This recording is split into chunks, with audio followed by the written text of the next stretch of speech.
మీకు చెప్తుంది. మనం నమ్మేది బైబిల్ని, మన యొక్క సిద్ధాంతం బైబిల్. నీ సిద్ధాంతం బైబిల్ అయినప్పుడు, నీ పునాది బైబిల్ అయినప్పుడు, నీ జీవితాన్ని నడిపించేది బైబిల్ అయినప్పుడు, ఒకవేళ నీ కొడుకు పెళ్లి చేయాలంటే, నీ కూతురు పెళ్లి చేయాలంటే సిద్ధాంతిని పిలవవు, కానీ ఒకటి మాత్రం చేస్తావు. ఏం చేస్తావు? క్యాలెండర్ తెస్తావు. పున్నమి ఎక్కడుంది? అమావాస్య ఎక్కడుంది? ఆ రోజు క్యాలెండర్ ఏం చెప్తుంది? అది మంచి గడియా కాదా? అది మంచి రోజా కాదా? ఆలోచిస్తావు, వెంటనే చెప్తావు ఇది మంచి రోజు, ఇది మంచి రోజు అంట. మరి అప్పుడు ఎవరిని కన్సల్ట్ చేసావు నువ్వు? నేను చాలా సీరియస్గా అడుగుతున్నా, నువ్వు ఎవరిని కన్సల్ట్ చేసావు? Whom you have consulted? ఇశ్రాయేలుని తప్పు పట్టకముందు మన గురించి మనం ఆలోచిద్దాం. తప్పు పట్టకముందు మనం ఈ లోకపు ఆలోచనలు మనం తెచ్చుకోలేదా? దిక్కుల్ని నమ్మేటువంటి దేవతల దగ్గరికి మనం వెళ్ళలేదా?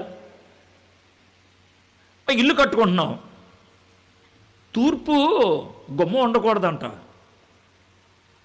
చాలామంది చెప్తూ ఉంటారు. తాపీ మేస్త్రి అంటాడు, అయ్యా ఇటేపు ఇక్కడ బాత్రూమ్ పెట్టంటే, అమ్మగారు అంటే మీరు క్రైస్తవులు, నేను కాదనట్లేదు, కానీ నేను చెప్తున్నా, అంటే ఇది మంచిది కాదు, బరువు ఈశాన్యాన్ని ఉండకూడదు.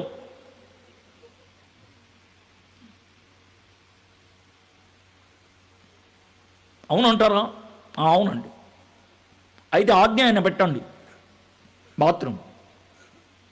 నాలాంటి వాడు ఇంటికి వస్తే తలా తోకలేని చోట బాత్రూమ్ ఉంటుంది. ఇక్కడ ఎందుకుందంటే ఆవిడ పెట్టామండి.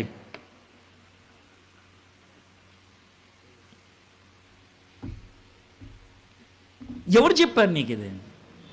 మనకి ఇశ్రాయేలీలకి ఏమన్నా తేడా ఉందా? లేదు. నేనేమంటానంటే యేసుప్రభుని వదిలేయి. నువ్వు యేసుప్రభుని వదిలేయి. ఎందుకు వచ్చిన తలనొప్పి? టెన్షన్ పడతావు ఎందుకు?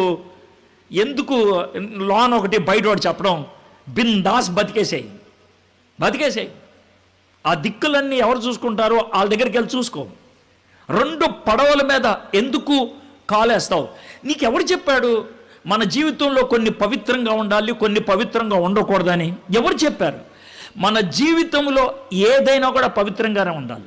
ఏదైనా అంటే నువ్వు బైబిల్ చదువుతున్నప్పుడు ఎంత పవిత్రంగా చదువుకుంటావో, నీ పాఠాలు చదివేటప్పుడు కూడా అంతే పవిత్రంగా చదువు.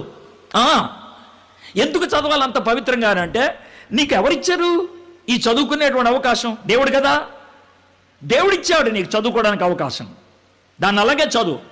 వంట చేస్తున్నప్పుడు